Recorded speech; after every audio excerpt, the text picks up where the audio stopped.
Salam sejahtera, terima kasih karena bersama dengan saya di Nazilin Unity Channel. Bersatu akan bubar tak lama lagi terkubur. Persoalannya, mengapa bersatu bakal dikuburkan oleh PAS? Oleh Norman Rezwan. Jadi dengan ini, adakah persoalan ini membawa kepada jawaban bersatu harus keluar daripada bayang-bayang PAS?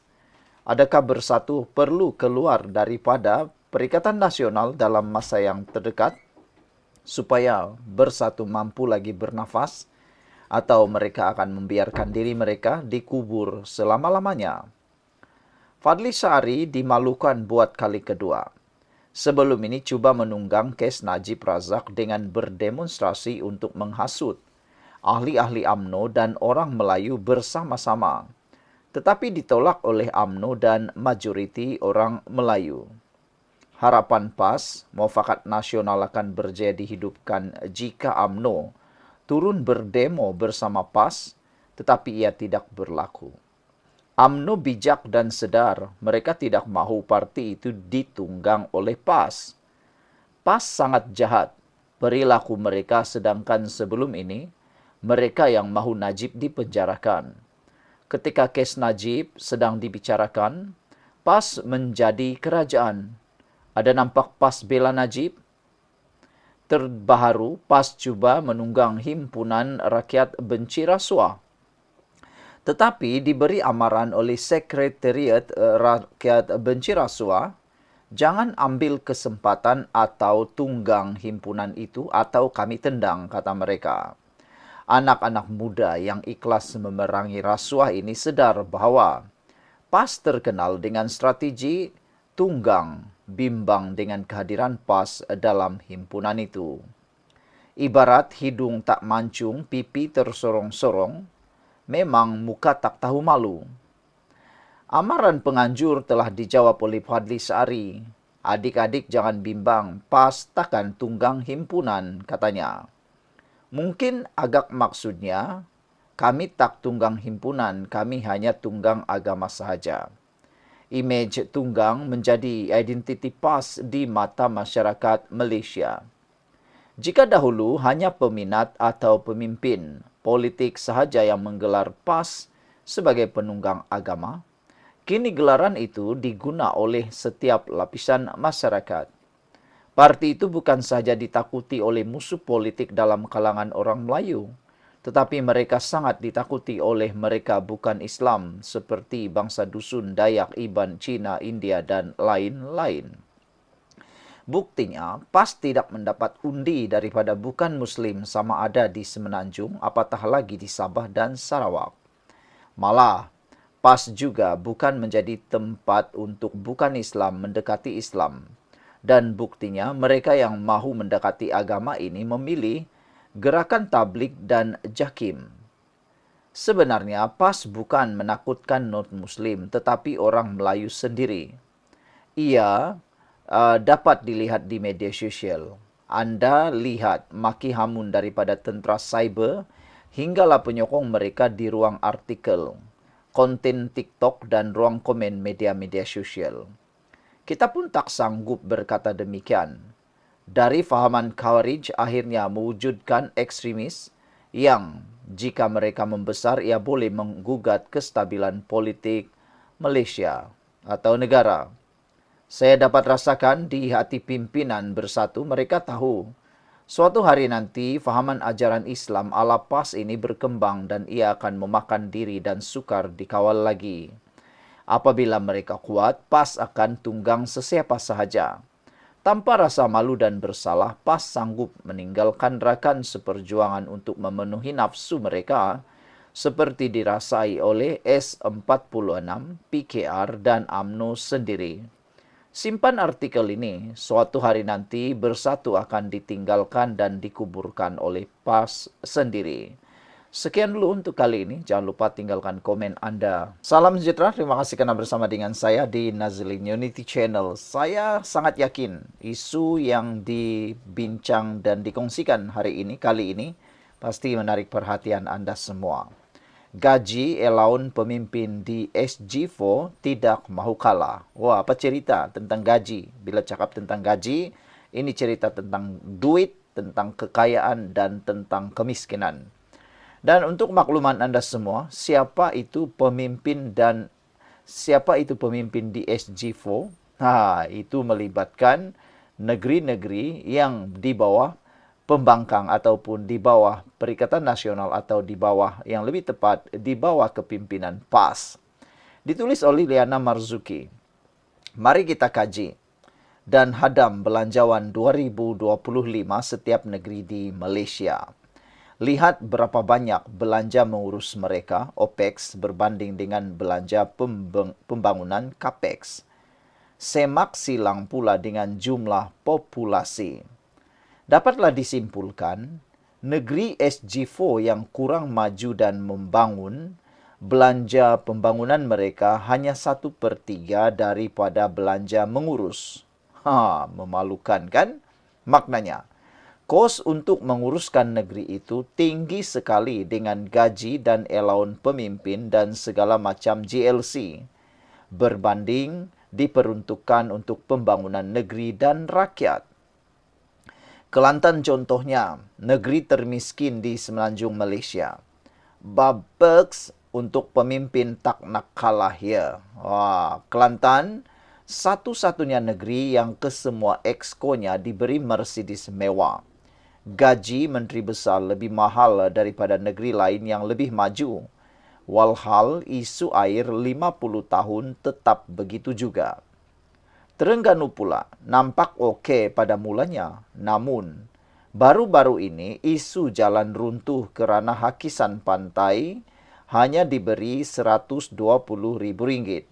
Itu sahaja yang mereka mampu. Walhal gaji Menteri Besar Terengganu antara yang tertinggi di Malaysia, kalah Pulau Pinang pula.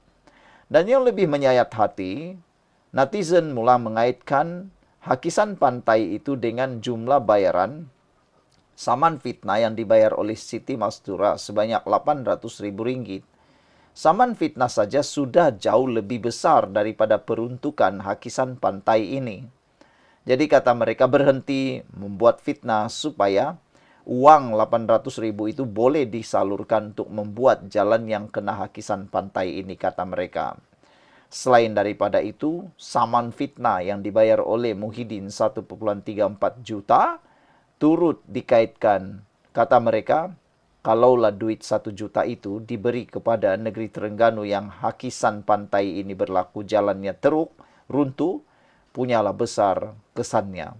Tapi apakan daya, hanya 120,000 mampu diberikan dalam dana itu, dan lebih kurang 2 juta ringgit pula hanya dibayar untuk membayar saman kepada pemimpin DAP. Dan yang lebih menyakitkan kepala para penyokong PAS dan Perikatan Nasional, 800,000 itu gotong royong dibayar, sama-sama dibayar 800,000, tapi mengapa jalan runtuh dan hakisan pantai tidak pula mereka bergotong royong membantu? Nak bayar saman fitnah, takut ahli parlimen itu hilang kelayakan kena bankrupt, gotong royong pula. Itu dia, saudara-saudara. Itu sahaja yang mereka mampu. Walhal gaji Menteri Besar Terengganu antara yang tertinggi di Malaysia, kalah Pulau Pinang pula. Kalau kita kaji sejarah politik dunia, mana-mana parti yang menggunakan agama, mereka tak tekankan kemajuan dan pembangunan.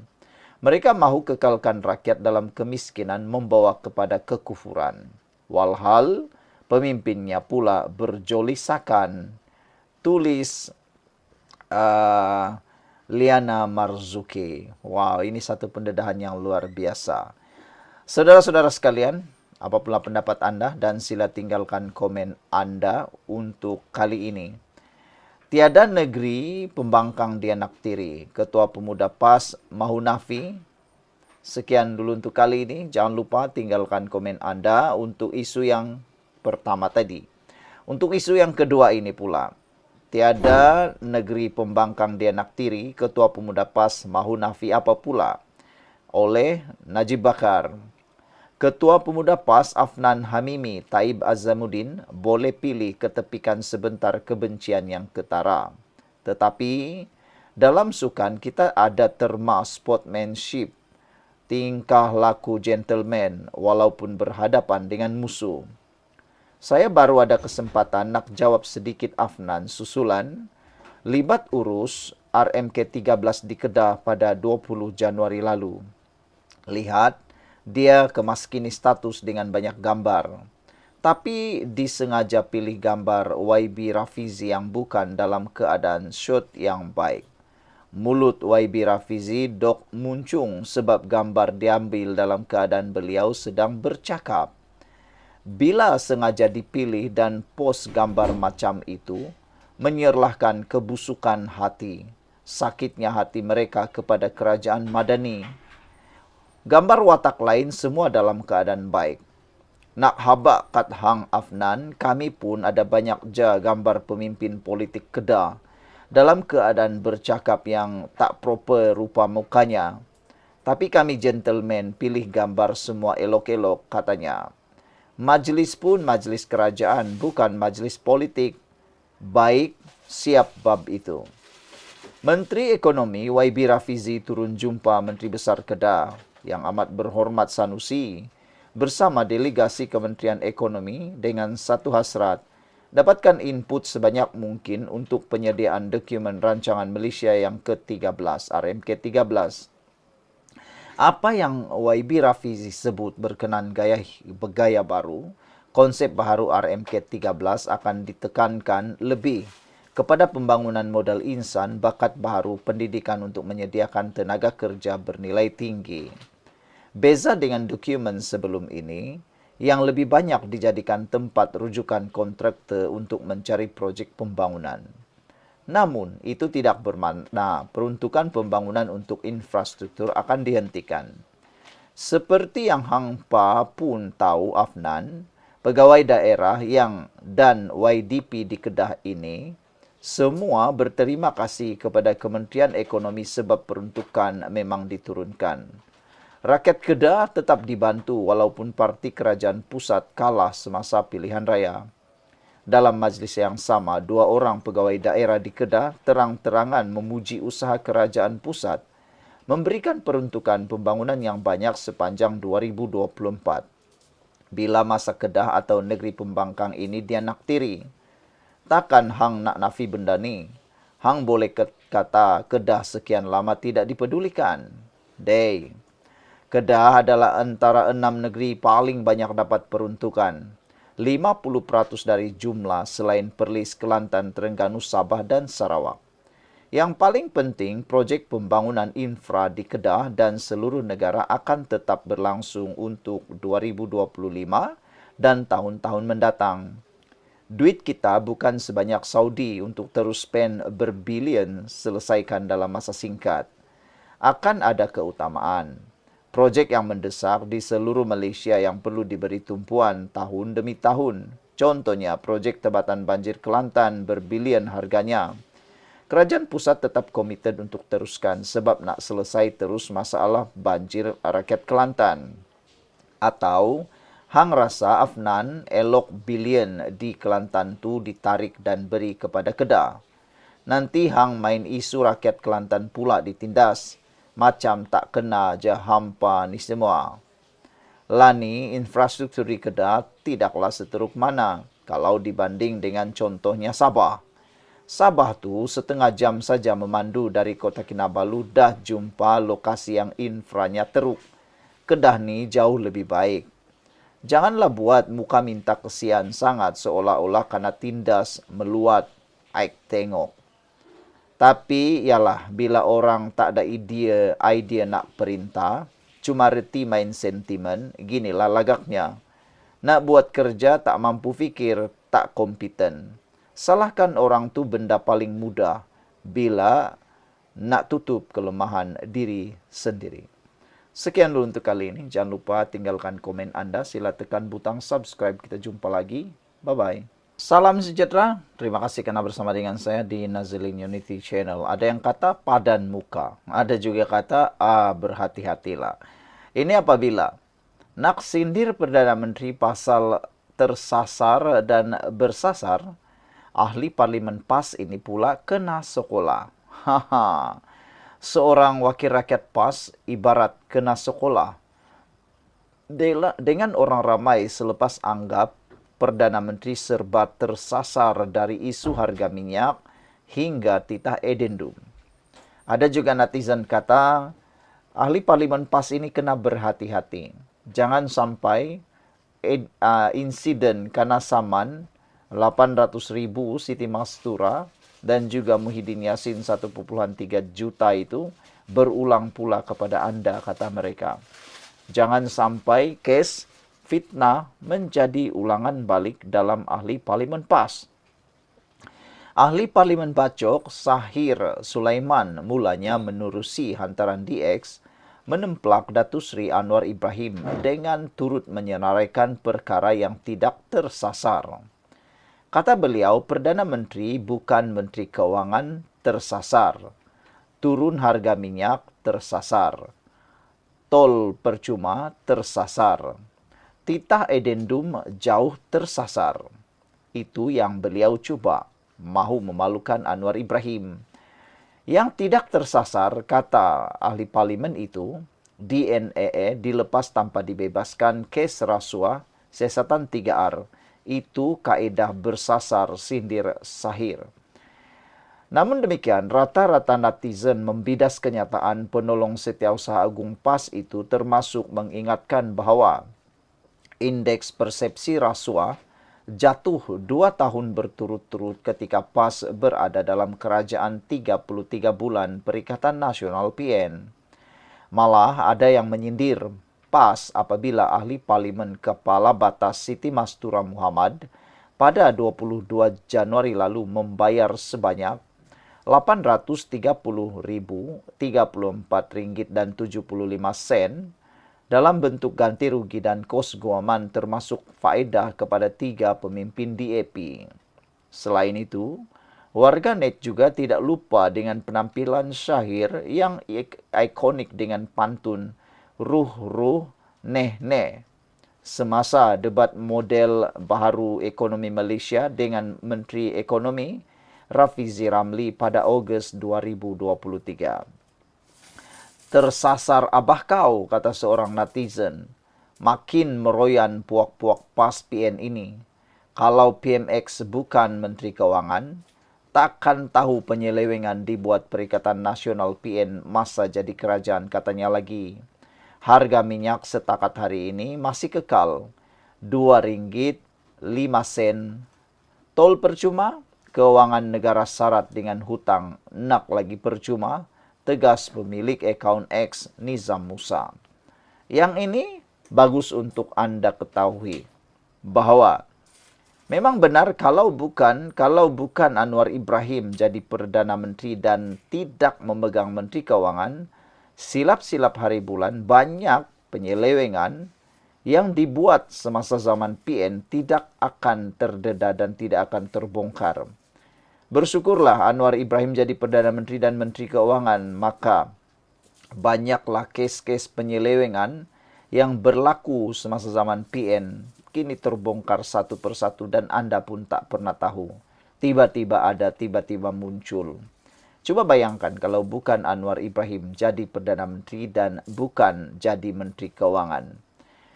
Pada pendapat Anda, adakah penyelewengan-penyelewengan yang berlaku pada zaman Perikatan Nasional itu boleh terdedah atau akan terdiam selama-lamanya, tersembunyi selama-lamanya?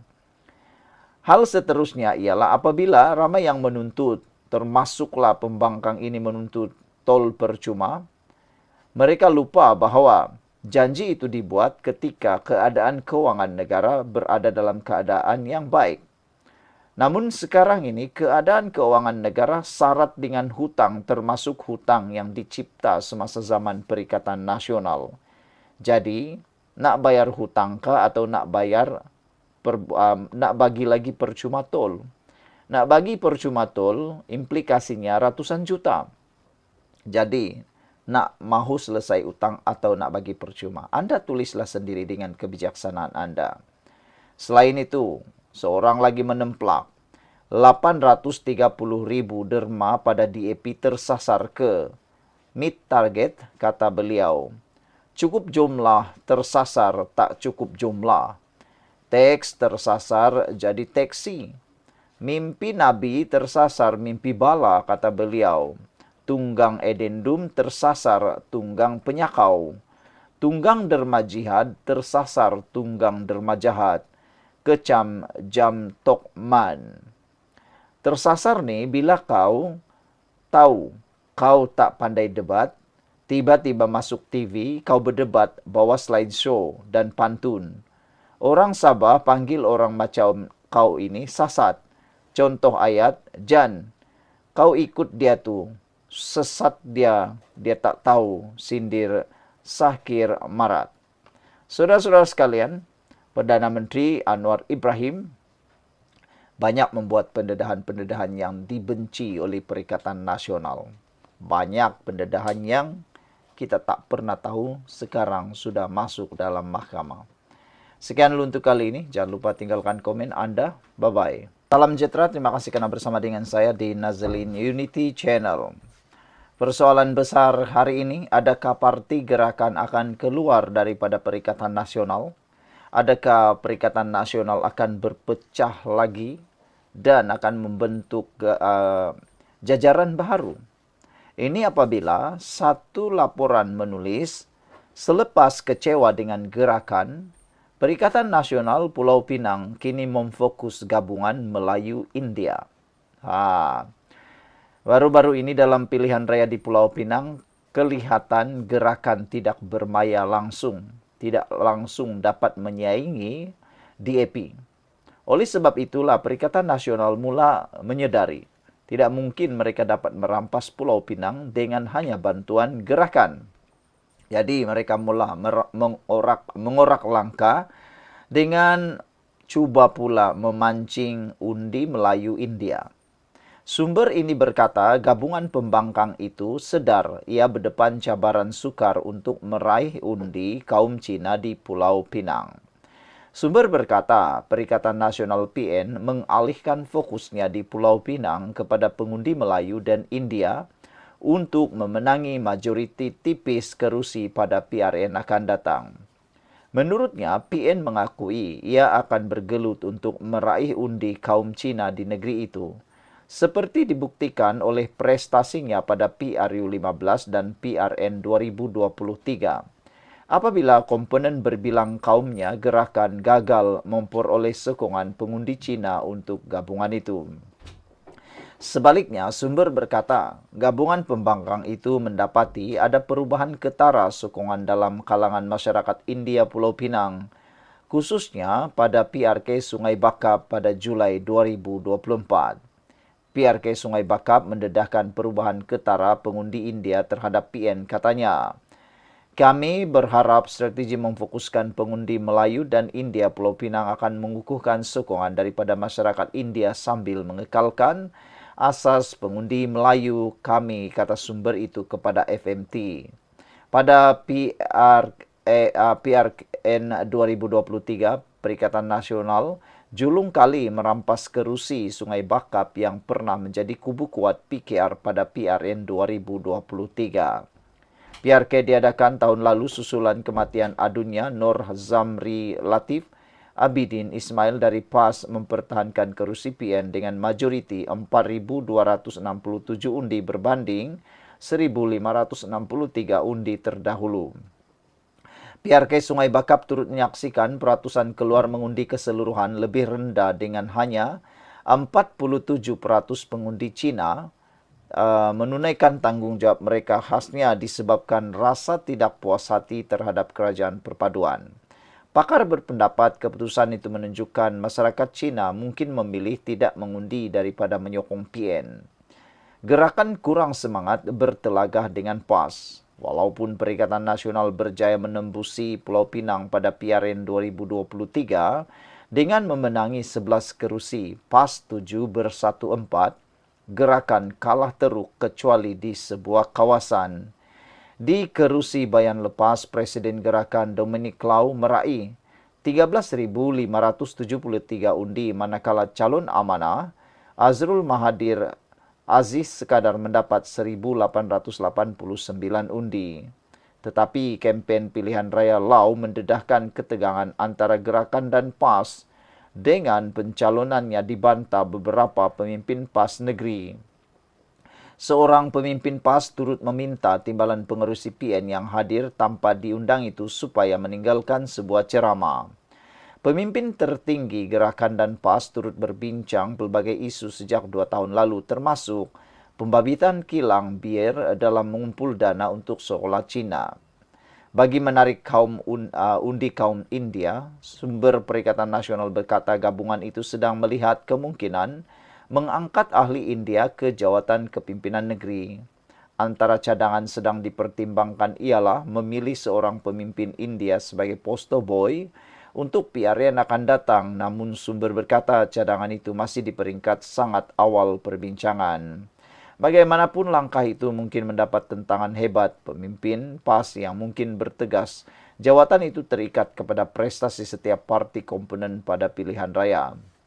Kita perlu lihat parti mana daripada gabungan yang memenangi kerusi paling banyak. Saya pikir adil untuk parti itu memimpin negeri ini, kata Setiausaha PAS Pulau Pinang, Zuri Ibrahim pada FMT. Sekian untuk kali ini, jangan lupa tinggalkan komen Anda.